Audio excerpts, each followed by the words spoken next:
the graph of y equals a over x. Now, again, I say to you that each time you need to actually distinguish which graph it is. So try and see the difference between the one that we've just done. Y equals some number times x squared. That gave me the parabola bowl shape. Either a happy one, that's not happy. All right, either a happy one or a sad one. Now let's look at this. Can you see that it's got a number a? That a represents any number. And can you see that the vital thing about this particular defining graph is that the x is in the denominator. So every time we see the x in the denominator, we must suspect that we're going to get this particular kind of graph. Now, just like this one had a name called the parabola, this one is called a hyperbola. Okay, hyperbola. And notice that the hyperbola actually consists of two pieces. It's a piece here, in this case, in the first quadrant, and then there's a jump, and then there's another piece in the third quadrant.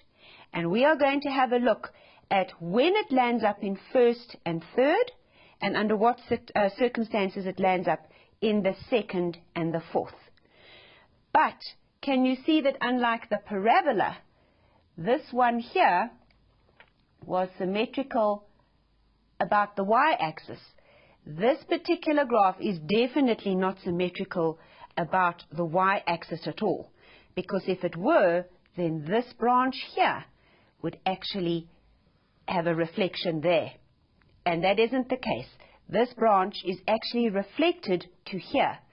So can you see the line that it's symmetrical about? Well, I'm hoping that you can actually think that far ahead and see that perhaps it's symmetrical about that line. And you can see that we can fold it this way around the line. And this line we'll talk about in a bit as well. Right, so let's go back to what we are doing from the book. And the book tells us that we are looking on this particular slide at the graph of y equals 8 over x. All right, so let's have a look at what this is talking about. Y equals 8 over x. So the a value in this particular case is an 8, and that is saying that the a value is positive. So perhaps what we're thinking is that when the a value is a positive number, the graph is going to take on this formation of a kind of a bowl shape in the first quadrant and a similar bowl shape in the third quadrant. But how did these points come about? Let's have a look underneath.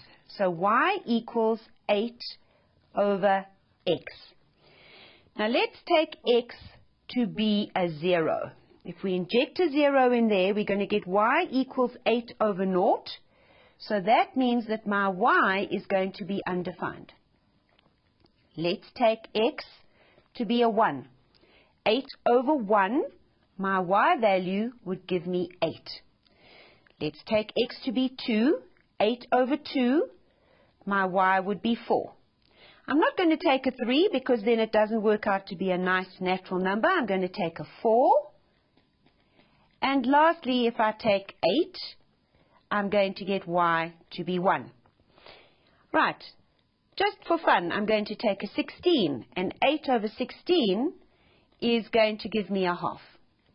Now let's have a look at those on our graph. We need to see 0 is undefined. So can you see at 0, the graph is actually not taking a value along the y-axis at all. Now I'm hoping that you recognize this as something from a trig graph. This line here, the graph never touches, and so what do we call this line? Very definitely we call it an asymptote.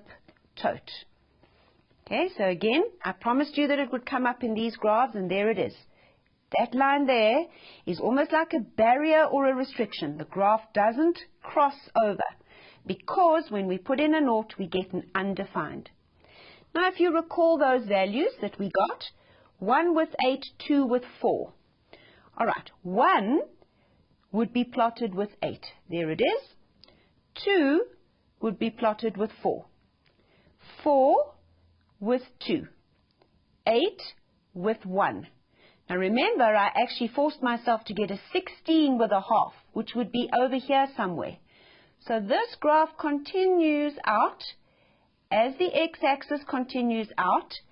And again, we land up with the situation that the graph gets very, very close to the x-axis, but it never touches. And so, guys, here we have our friend again. And this axis here, too, is an asymptote. So our graph is kind of wedged in, and it increases, getting very, very, very close to the y-axis, but never touching. And it decreases, getting very, very close to the x-axis, but never touching. Now notice I plotted 4 points, and that was absolutely enough for me to then join them up and draw the graph. Notice that the point 4, 2 can be reflected across this axis of symmetry, and it becomes 2, 4. So we can actually take these points and switch them around and see that that point lies on the graph as well. Likewise, this is the point 8, 1. And if we reflect it across there, we're going to get the point 1, 8. And this is very important that you kind of start understanding this now, because in our next chapter we start talking about reflections, and this is one of the ones that we do. Okay, what about this branch down here? Well, notice that this branch happens when the x values are negative. So all that I'm going to do is say, alrighty, if x was a minus 1, then y would be minus 8. If x was a minus 2, minus 4. Minus 4, minus 2. So can you see that by introducing an x value that's negative, the y value becomes negative as well? And so that is all that's left for us. So the point minus 4, minus 2. Minus 2, minus 4. Minus 8, minus 1. Minus 1, minus 8. And that's actually going to just land up giving me the kind of twin down here in the third quadrant. So let's just recap. What is our range of this particular graph? All right, bearing in mind that the range is always the y values that the graph actually takes or goes through. So using my method, it's hitting values down here as low as it wants to go. It's hitting values at minus 8, minus 6, minus 4, minus 2. But because the x-axis is a barrier line or a restriction line, the graph never actually crosses across it. There's no x-axis. So 0 is not part of the range. So how do we tell the examiner that, or how do we write that? We could say that it's from negative infinity up to naught, and then again from naught up to infinity. Or we could just say that it is an element of the real number set, but it cannot take the value of 0. Now, the other name that we haven't introduced yet is domain. Now, domain is exactly the same as range, but we focus on the x values instead. Now, we never had to worry about values before, other than in the tan graph where we found those asymptotes. So here, what is the x limitation for drawing our graph?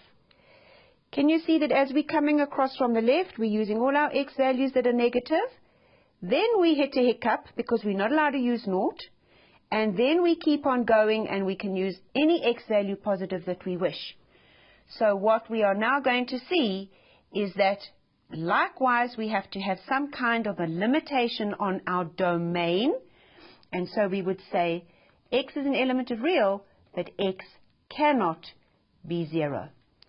So that is a new word. Domain is similar to range, except here we describe the x values that we use to draw the graph, and here we describe the y values.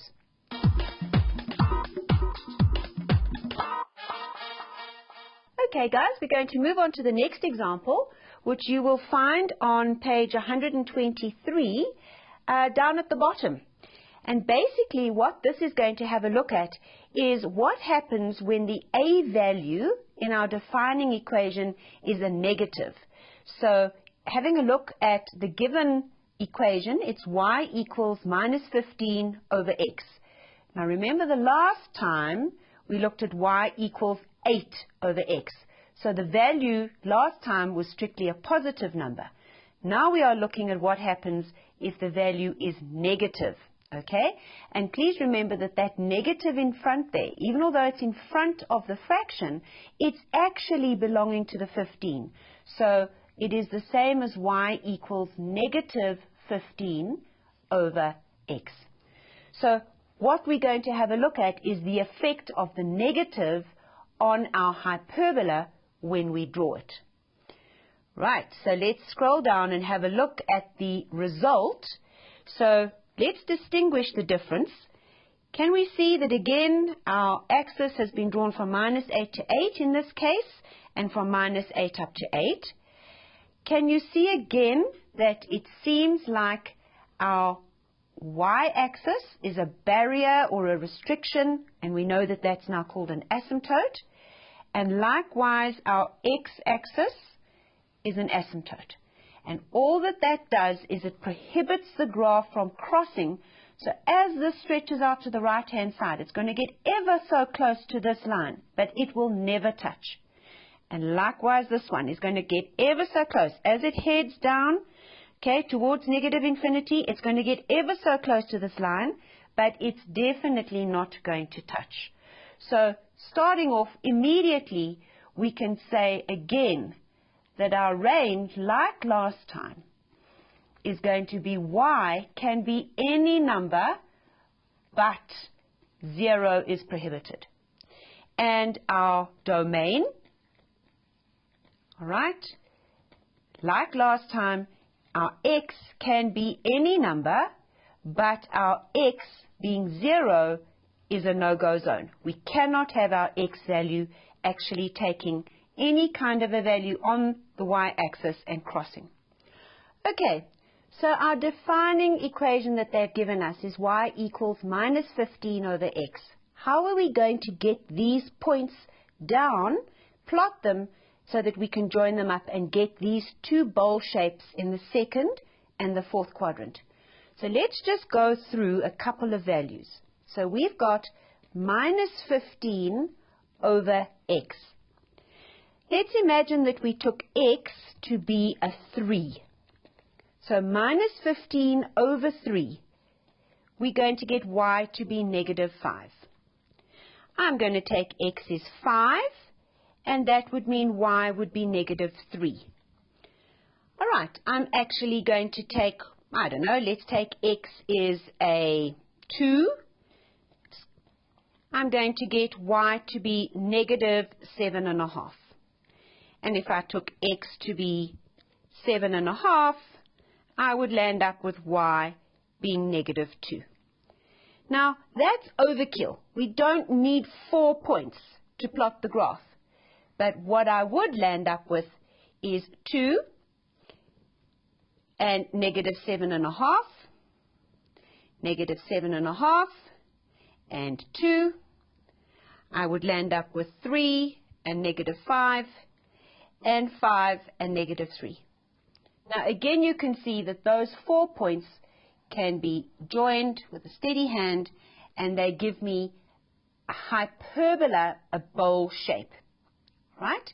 How would I get the other side? Of course what I'm going to do is I'm just going to feed in values that are positive, negative instead of positive. So what I'm going to do here is I'm going to say if this was a negative 3, this would be a positive 5. Negative 5, positive 3. Negative 2, positive 7.5. Negative 7.5, positive 2. And of course, guys, I'm doing this manually so that I can show you where the answers come from. But you might want to go and do it on your calculator. And so let's just show you how to do that quickly. All right, remember we would need to, first of all, choose number 3 for our function. And now we would need to tell it that our function is going to be negative 15 over x. And of course, we've got to go alpha x. Hit equals. Now, I'm going to start at a factor of negative 15. So I'm going to start at negative 5. I'm going to end at 5. And I'm going to go in steps of 1. Now can you see that my calculator actually feeds me all the points? So it tells me to plot negative 5 and 3, negative 4 and 3 3/4, negative 3 and 5. And of course, once I've scrolled all the way down, can you see it gives me 0 error? And remember, that's just telling me maths error. It's undefined. There's an asymptote there. And then, of course, as you scroll all the way down, it gives you the other values. So we can use our calculator to good effect here as well. Right, let's have a look at talking about the domain and the range of these two graphs. Let's go back to the previous one and have a look at what our domain, in other words, our x values would be. And at the same time, let's have a look at what our range, in other words, our y values would be. So, remember, when we're looking for our x values, we want to know what kind of x values could I plug into x and it would make sense, I'd get a decent answer. Now, my x's are very negative. I'm coming in using any kind of a negative x that I want. I can use -3, -1, but I bomb out here because I know that I cannot put x to be a 0. Likewise, I can keep on going and use any positive x. Y's, I can use any negative y. I may not use 0, and then I can use any positive y. So how do I actually just write that down? Well, we know that the easiest way to write that is to say the x is any number it wishes to be, but do not let it take the value of 0. Alternatively, we could say that it runs from negative infinity up to 0, and then it starts again at 0 and runs to positive infinity. I find this one a little bit cumbersome, far too much place for me to make an error. My range is y element of real, and again y not equal to 0. For my second hyperbola, where my a value was negative, notice I would make exactly the same observation. My domain, again, would just be real, but not 0. And my range would also be real, but not 0. The last comment that I need to make is, once again, these graphs are symmetrical. So if I were to put in the line y equals -x or the line y equals x, we would be able to reflect across them and get the reflected point. So if, for example, I took this point 5 and -3, and I reflected it, it would definitely land up at 3 and -5. Okay, so that is really what we need to know about the effect of A in our hyperbola, and we've looked at it when the A value is particularly a -15.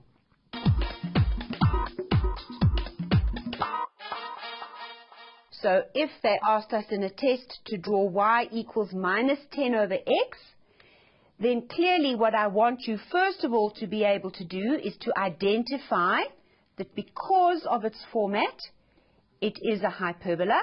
So before you even draw it, I want you to be able to say, yes, it is a hyperbola.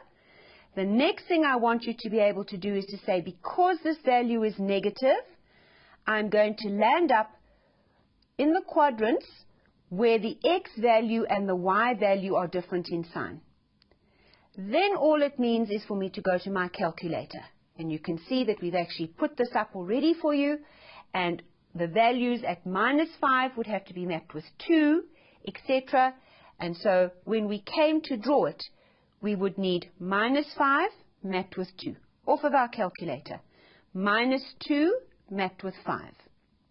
Notice 1 or -1 would be mapped with 10 using your table. And -10 would be mapped with 1. And using a steady hand, you would be able to draw in the first branch. And likewise, using exactly the same method, you would be able to draw in the second branch quite adequately. Now, you will see here that I have drawn in only 4 points, where the actual table, if you recall, had many more than that. Now, it's up to you how many you want to plot, but at least 4 on each branch is a really good way to go, because what we don't want is we don't want to just put 2 and then have these arms, perhaps in error, doing something like that. All right, we do want to make sure that we've at least got the graph coming in and heading towards the asymptote. So please, guys, try, if at all possible, to plot 4 points to get a really good shape coming in.